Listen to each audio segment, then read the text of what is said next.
pouvez vous présenter? Je m'appelle Kalibouban. Je suis l'inspecteur départemental du service vétérinaire de Bignona.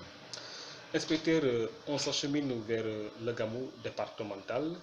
Aujourd'hui, quelles sont les mesures ou directives qui ont été données au service d'élevage? Donc, pour ce qui nous concerne, c'est surtout le contrôle des denrées d'origine animale. Mais en gros, c'est l'inspection des viandes, des animaux qui doivent être abattus le jour du Gamou. Donc, nous demandons à ce que les animaux soient présentés d'abord pour la visite sur pied et ensuite, une fois abattus, nous allons donc procéder à l'inspection de la viande. Il faudrait donc dans un premier temps que ces animaux ne soient pas nourris pendant 8 heures de temps, la veille. Depuis la veille donc, il ne faudrait pas donner des animaux à manger avant qu'on les abatte. On peut leur donner de l'eau, mais on ne doit pas leur donner de l'aliment au bout de 8 heures de temps, dont je viens de parler. Ces animaux, on doit les présenter où? Donc, quand ils amènent les animaux, ils doivent nous appeler. Parce que nous, on ne sait pas quand est-ce que les animaux vont venir. Donc, ils ont nos contacts. Ils vont nous appeler pour nous dire que nous avons des animaux. On vient voir si les animaux sont bien portants. Et après l'abattage aussi, on va consulter la viande. On va, comment dirais-je, inspecter la viande.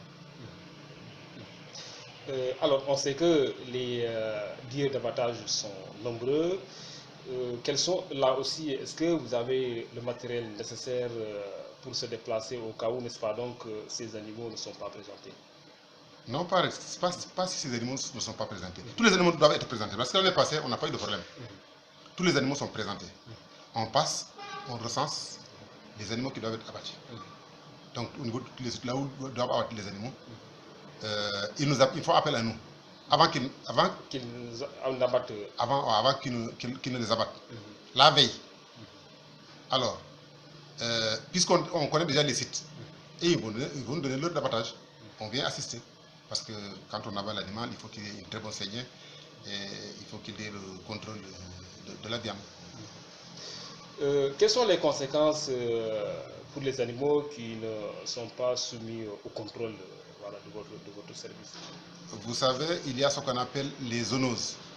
Ce sont des maladies transmissibles de l'animal à l'homme par consommation de la viande ou bien de l'homme à l'animal, c'est possible. Donc, pour éviter ces maladies, il faudrait un contrôle du service vétérinaire. Zoonose, plus clairement, c'est quoi? C'est ce que j'ai dit. La zoonose, c'est une maladie transmissible de l'animal à l'homme ou bien de l'homme à l'animal. Quelles seraient les conséquences, n'est-ce pas, donc, sur le plan manifestation au niveau de l'homme si toutefois s'il y a transmission? Donc, quand on parle de zoonose, il y a des maladies qui peuvent même causer la mort. Comme on a constaté ailleurs, par exemple, la consommation de la viande charbonneuse. Donc, vous savez, le charbon, ce qu'on appelle le charbon bactérien, par exemple, c'est une maladie qui peut tuer les animaux.